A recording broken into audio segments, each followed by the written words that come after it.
Kumusta mga Kanoysi? Welcome back sa ating YouTube channel, Pilipinoysi. So ngayong araw, another update naman tayo about politika ng ating bansa. No?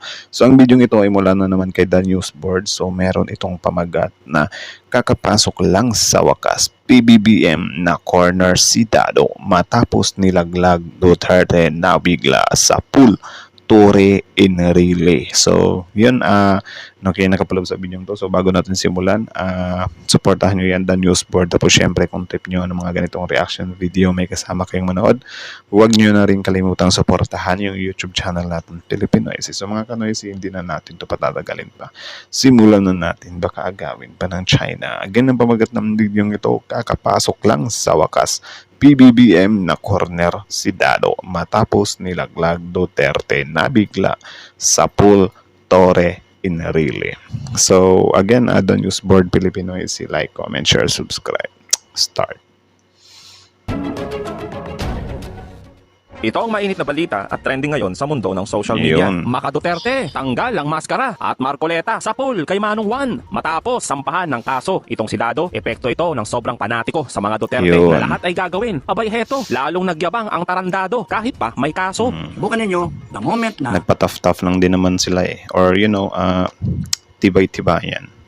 uminit ang ulo ko na pagdiskitahan ko, yari kayo. Bring it on. Ang putang ina ninyo. Abuso kayo, magago kayo, abusado kayo. Kayo pa ngayon ang may katwiran. Mga PI kayo. Hindi kami natatakot sa inyo. Tandaan niyo yan. Kayo pa ngayon yung may katwiran. Eh, siya na ngayon nagkakatwiran ngayon eh. Kami na natakot sa inyo. Kayo ang matakot sa amin. Kasi the moment umikot ang gulo, yari kayo sa amin. Sabi ko nga, upakan niyo ako, revolusyon. Dapat kayo sa BBM government, ang isipin niyo yung armed forces baka mahati. You want a Yung word talaga na revolution, man, hindi nila binibitawan. Akala talaga nila, mabibring nila yung revolution na yan. O sige, sabihin na natin na meron yung revolution posible nga kapag sila. Pero ang tanong, gaano karami? 'Di ba? Yung hallucination kasi nila parang parang magagaya ng EDSA. Like, men, sobrang layo. play of power ng taong bayan. Sige pa, i-push nyo pa kami because it will come. At kung kayo mag-i-insist sa amin, mapapatayan tayo. Because hindi Grabe, kami pwedeng tapang. matakot kailanman kung ang pinag-uusapan na ay karapatan namin. Tandaan ninyo. Hindi pwedeng matakot kailanman. Kapag mayroon ka ng warrant, baka magtago-tago ka rin ha. Kami yung kalabaw, tatadyakan lang namin kayo. Kayo langaw lang. Papagpagin lang namin kayo. Kami ang nasa katwiran. Tandaan nyo yun. Yung langaw na yan, wala. Iniiyakan nyo ngayon. Ang pinalalabas pa, ako tayong na ibang mga PI kayo. May araw kayo sa akin. Kung inanin lahat, tapusin namin to.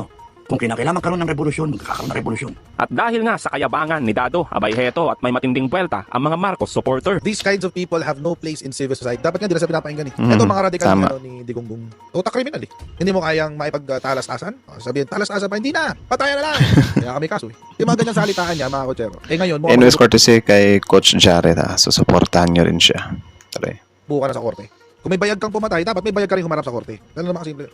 You do the crime, you pay the time. Tama. Ito na yun. Magkakasubukan kayo ngayon sa korte. Yun, tama yun. Kasi yan din yung dahilan. Dati naman, nung nakasuporta pa ako sa war on drugs, something like that. Parang medyo, din ako, nag-agree din ako ba na, sige, para, malinis yung mga dick-ass. Diba? Pero syempre, that time, habang sinusuportahan ko yung war on drugs is parang, nakaano na rin ako na, gusto ko itong ginagawa ni P. Duterte kasi willing siyang isacrifice yung sarili niya para sa lahat, para sa katiwasayan ng Pilipinas. Pero nung natapos na yung term niya na parang yun nga, iniiwasan niya na yung ICC, hindi niya or ayaw niyang magpakulong, ayaw niyang magpa-imbestiga. Parang doon ako na off ba na akala ko willing siyang magsakripisyo para sa lahat eh. So, di naman pala. Nagtatago pa tapos nagpapaback up pa sa mga supporters nila, 'di ba? So it's a scam.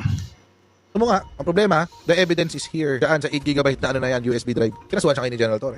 Sedition mismo ang ikinaso sa kanya ni General Torre. Yun lang. Good luck. O ngayon, nakatali ka sa litigation. Paano mo ngayon ilalaban yung sarili mo? Paano mo ngayon lalabanan yung kaso na yan? Lapit ka kay Digong, hinga pera?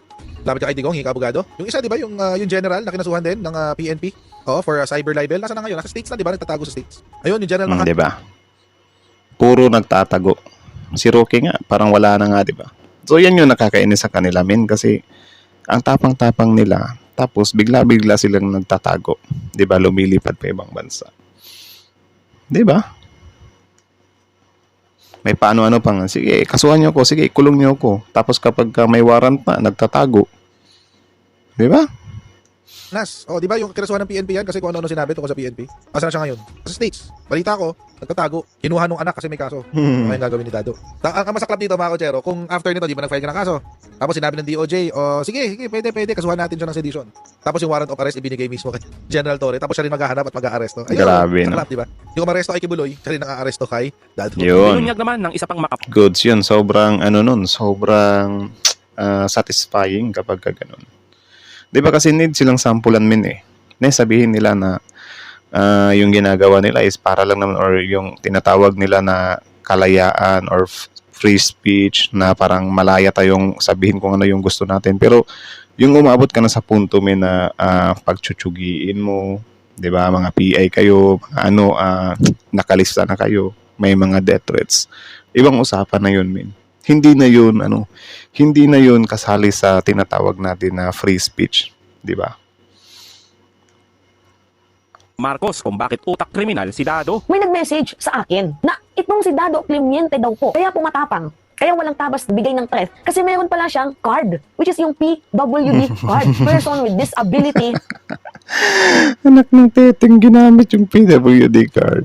card. Yun po yung kanyang hawak, yun po yung kanyang panangga. Now, kung magpuproceed man itong ikakaso na General Torre, mukhang mawawala sa linya. Kasi pwedeng sabihin ni Dado Clemente, ay, PWD ako. Kasi pwedeng sabihin niya na, wala ko sa katinuan nung sinabi ko yung mga statement na yun. So kaya pala, yung nakikita natin problema dito is I think, merong problema sa pag-iisip itong si Dado Clemente. Buruin ba naman, meron siyang kaibigan daw na kumakain ng utak. Yan yung kanyang pinagmamamalaki. Tapos may 40 million daw sila, mga minamahal. Tapos siya daw po yung huhudyat kung sakaling 40 million sila.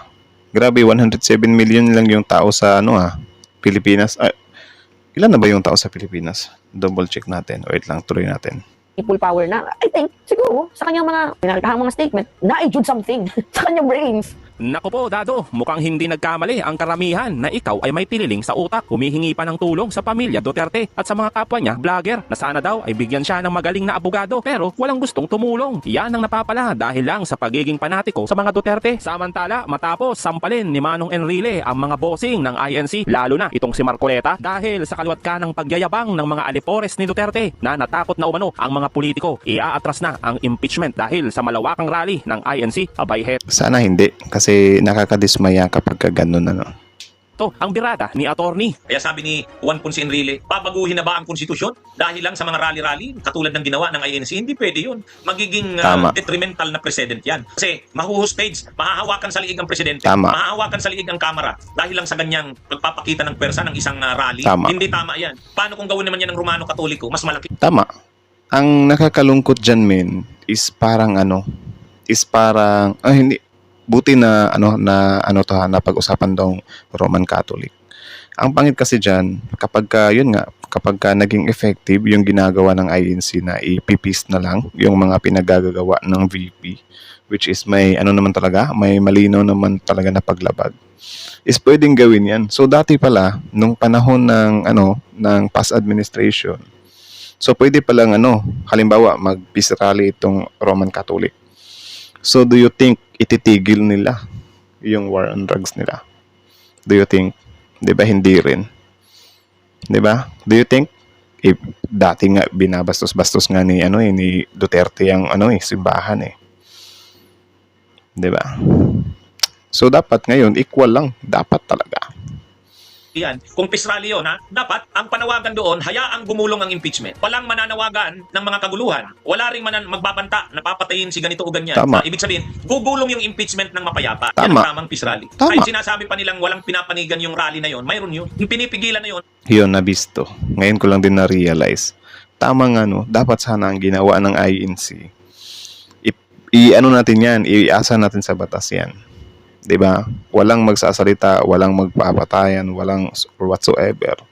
Hayaan natin na matapos yung investigasyon. Tapos kung ano man yung resulta ng investigasyon, matanggal man si BP Sara or hindi, peace pa rin tayo dapat. Dapat ganun yung peace rally. Diyos ko naman, INC ay ang impeachment ni Sara. Yun ang sinasabi ni Juan Ponce Enrile. Bakit mo pipigilan ang impeachment? Nakalagay yan sa konstitusyon. Kaya tama si Juan Ponce Enrile. Naku po mga kababayan, talagang tagos, sapul itong pamunuan ng INC, yung mga bossing ng INC. Lalo na itong si Marcoleta na kahit anong gawin nila na pag-i-spin ng kwento na sinasabi nila na ito ay rally para sa kapayapaan. Pero hindi nyo maluloko yung lolo natin. Tama. Alam na yung karakas ninyo eh. Tumanda na yan sa politika. Wala na yan, men. Amoy niya ang laruan nyo, yung mga ganitong laruan. Lalo na itong mga sinasabi ni Marcoleta, rally for peace. Patunay lang po itong statement ni Apo Enrile na itong mga pinaggagawa nila Marcoleta ay pinaninindigan lang nila na ayaw nilang ma-impeach si Sara. Kaya Grabe. yung rally for peace na yan, wala yan. Kalokohan po yan. Maniniwala na po na tayo eh. Kung hindi lang nagsalita si Marcoleta Tama. again sa Quadcom, dapat puro kapayapaan. Paano? Wala eh. Gusto nilang i-grab yun eh. Kasi field na field din nila na para sa kanila yung peace rally na yun. 'Di ba? Imbes ang gusto sana ng INC, peace lang ba, walang gulo. Yung binabanggit nyo dyan. Kaso hindi. Nadagdagan pa nung pumunta yung mga alipores ni Duterte. So, anong nangyari? Di ba? Naging political rally. Kulang na nga lang. Banggitin mo, wag i-impeach si Sara. Pero pigil na pigil ka siguro, Marcoleta. Tama, Pero itong tama, statement tama. ni Apo Enrile, sampal sa Kasi inyo. di kasi valid yun. Or mas mababatikos sila doon. Pero yun nga, kahit hindi naman nila sinabi, mas nabatikos tuloy sila. Nagsalita pa sila doon eh.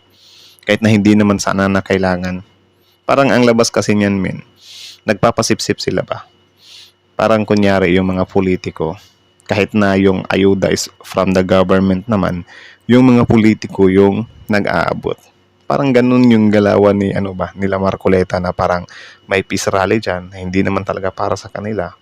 Pumunta sila dun para syempre maano ng tao na okay, so di-decide pala to. Pero hindi naman talaga. Nakakahiya kayo. Ginamit nyo pa yung mga miyembro ninyo sa pag-aakala nila na ito ay rally for peace. Yung pala, naging statement lang ito at pinaninindigan ninyo na ayaw nyo ma-impeach si Sara. Ganun talaga. Pero ito nga, medyo matunog medyo matunog. Tuloy daw ang impeachment. Well, ako naman paulit-ulit Ayun, po nice. sinasabi sa inyo mga kababayan. Tuloy po talaga yan. Ang maganda po kasi, huwag tayong tumigil, nakalampagin ng ating mga kababayan na ituloy ang impeachment. Tama, Kasi tama. po, pag tumipigil tayo, lalo na ngayon, puro offense ang ginagawa ng mga Duterte. Ganyan po eh. Sana nga yung mga senador din natin maging din sila, maging patas din sila. Actually may pinalabas na may pinalabas na service ba to? Na na siya nakarga na siya sa sa top 12. Ewan ko kung totoo yun or shinare niya lang yun kasi pabor sa kanya Pero grabe. Wag nating Diyos ko. Ay, grabe yung taong bayan tapos si Willie. Sumakay din si Willie. Grabe, gustong-gusto nyo talaga ng artista.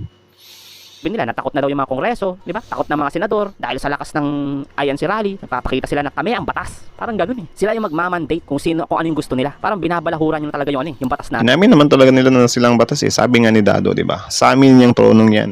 Pinahiram lang namin sa inyo or pinahawak lang namin sa inyo. Anak ng teteng, hiyang-hiya naman yung taong bayan na nagluklok sa kanila, di ba? Inangkin yung batas eh. Akala ko ba no one is above the law? Eh bakit inaangkin nyo na ngayon? Lakas ng trip. Kaya tama lang na nagbigay statement, tumayo at nanindigan itong si Apo Enrile. Maraming salamat, Apo Enrile. Mabuhay po kayo. Enrile. At ito naman po The mga kababayan, Immortal. mapunta tayo dito kay Dado. Sunog yung yabang mo dito, brother. Dado, totoo ba na ikaw daw ay isang PWD? Kaya ka nag-iingay, kaya ka matapang, dahil eto, nagtatago ka sa card ng PWD. Ako, naniniwala ako mga kababayan na hindi excuse yung pagiging PWD mo para balahurain ang gobyerno, ang taong bayan. Tama. At gumawa ka ng krimen at magtatago ka dito sa card mo na PWD. Tama. Ako, Yung sinabi naman siguro ni Mima Alicia, yung PWD, pwera na siguro kung yung side effect niya nasa utak or pang mental na yung state niya. Doon tayo parang I think makakalusot siya doon sa part na yung mga pinagsasasabi niya is dala lang ng sakit niya or whatsoever. Pero yung kung ibang PWD yung hawak niya, hindi pasok yun, kailangan yung panagutan yun kababayan sabihin na natin na PWD itong si Dado kaya matapang, malayo sa pagiging matino. Ewan ko ba sa mga supporter nito, yung mga follower nito, naniniwala, kung ito may tililing na, paano pa kayo? Ang hina naman ng comprehension ninyo. Tama. Kaya kayo nasasabihan ng mga bobong Duterte supporter. Ayun Di din. ba kayo nahihiya? Ito yung mga sinusuportahan nyo, utak kriminal. Ito pa mga kababayan, may tanong tayo. O Dado, kumusta na? Kumusta na Dado? Sagutin mo yung mga tanong ng taong bayan. Ikaw ba ay nagtatago sa mahiwagang card ng PWD? May tililing ka ba? Yun lang. Kaya ganun na lamang sagad yung pagiging utak kriminal mo. Diba? Dado? Yan din, nakakatawa din yung part na yan na utak kriminal sila. Ayaw nila sa kriminal pero utak kriminal sila. Diyos ko. Ang tapangan ka pala, wala ka palang pang abogado. Totoo ba yun? Na humingi ka ng tulong sa mga Duterte pero di ka pinapansin? Well, pansin ko rin naman sa mga kapwa mo DDS vlogger na hindi ka man lang nila kinontent. Ibig sabihin, pagpapakita lang na wala silang concern sa'yo. Iniwan ka Yun sa din. ere. Tignan mo. Yan din yung napansin ko. Parang walang nagsisecond motion sa statement ni Dato. Sa kabila kasi parang nagtutulungan sila kasi yun nga, confident sila. Yung sa mga BBM vloggers ba. Confident sila na yung mga mga statement nila is mga totoo ba sa kanila. Sa kabila si Dado hindi mo talaga makikita na binuhat siya ng ibang mga kasamahan nila. I think gusto din nila kasi aware sila kung gaano ka risky yung ginagawa ni Dado like hindi naman talaga na makatao, di ba? Sa lahat ng malalaking DDS vlogger dyan, na hindi ka pinansin. Wala talaga. At saka Dado, kung totoo man, na PWD ka, ang kapal naman talaga ng mukha mo. Tanggap ng ayuda. Sa banat ka ng banat sa gobyerno. Kaya nang hayupak ka talaga, baliw ka talaga. Kaya ito magpatulong ka sa pamilya mo. Feeling ko hindi ka nila mahal Kulang ka sa aruga, kulang ka sa atensyon. Kaya ganyan ang pinagagawa mo. Naghahanap ka ng atensyon. Kaya pinagloloko mo na lang itong mga followers. Ginamit mo itong mga Duterte para sa sarili mong interes. Yun Kung lang. matapang ka, yan ang mga gusto ng mga bobong DDS. Yung matapang, walang utak. Yan. Mga grabe. Yung kunwari, bida-bida, pero bobo. Agree ako dyan. Mga DDS Masakit po ba? Masakit po talaga pag sinasampal po kayo ng katotohanan. So yun lang naman mga kanaisis. So kaya ano masasabi nyo dito, comment down below. Tapos yun pag-usapan natin yan sa comment section. So again, ang video to ay mula kay Dan Newsboard. So supportahan nyo yan. Original video link in the description box below. I-like nyo rin, i-subscribe nyo rin yung channel niya. Tapos syempre, bago nyo iwan yung YouTube channel natin, Philippine Noisy, don't forget to like, comment, share, subscribe. So kita nyo naman yun na yun nga, sobrang risky nga yung pinaggagawa ni Dado, and I know for sure kasi sila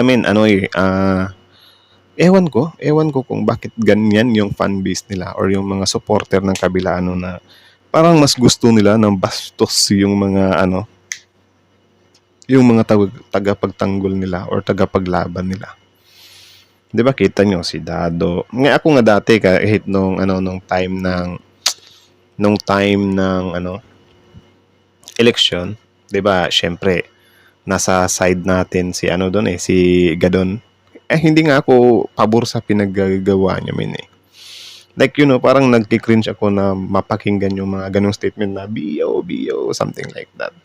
'Di ba? Na parang ba yan? Gusto natin ng magandang dito tapos may isang tao na ganyan susuportahan natin. Same lang yan din dito na yung mga taga-suporta nila, sino man yung mga grabe yung mga bibig, halimbawa ganyan si Dado yung pinaka top of the top talaga. Kasi si Dado parang ewan ko hindi na siya nag-iisip Ewan ko rin kung iniisip niya ba yung consequences sa mga actions niya or pinangakuan ba siya na protektodo siya or may nangako sa kanya na if ever things will get ugly, kaming bahala sa iyo, itatago ka namin, paliliparin ka namin sa labas ng masa, something like that, or sa NASA or sa moon. 'Di ba NASA? No, sa moon. Baka inofera na yan na doon ka sa Mars titira. Kami bahala sa iyo, banatan mo lang yung admin. 'Di ba? Parang I think ganun kasi sobrang tapang niya talaga Tapos yun nga yung bibig niya dahil siguro wala na silang hindi nila magawang makipag-argue sa mga issue kasi yun nga may mga ebidensya kasi sa kabila So sa kanila parang mahihirapan siyang i-debunk yun or sagutin yun. Kaya ang ginagamit niya na lang, pinapalista ko na kayo, may kalalagyan kayo, ipapatsugi namin kayo, something like that na yung mga statement niya. 'Di ba? Tapos yun nga, minalas-malas, kinasuhan. Ang nakakatawa pa dito, si Tory pa mismo yung huhuli sa kanila na yung time nung time ni Kibuloy, 'di ba? Sobrang inis na inis sila ngayon. Andiyan na naman si Tory. Si Tory na naman yung huhuli sa kanila Ay nako, grabe. Grabe talaga yung mga atake nila Di ko rin maisip kung bakit ganun na lang sila kung pinagdadasal pa nila Kita nyo sa comment doon sa sa YouTube ni Dado. Gawayan ka sana nawa ng Panginoon na safety ka. Anak ng teteng yan. Pinagdadasal nyo yung nagbabanta. Grabe na mindset yan. Ay nako, nadidiis talaga So, yun lang naman. So, kayo naman masasabi nyo dito, comment down below. Tapos yun, pag-usapan natin yan sa comment section. So, again, The Newsboard, Philippine Noisy. Like, comment, share, subscribe, Philippine Noisy.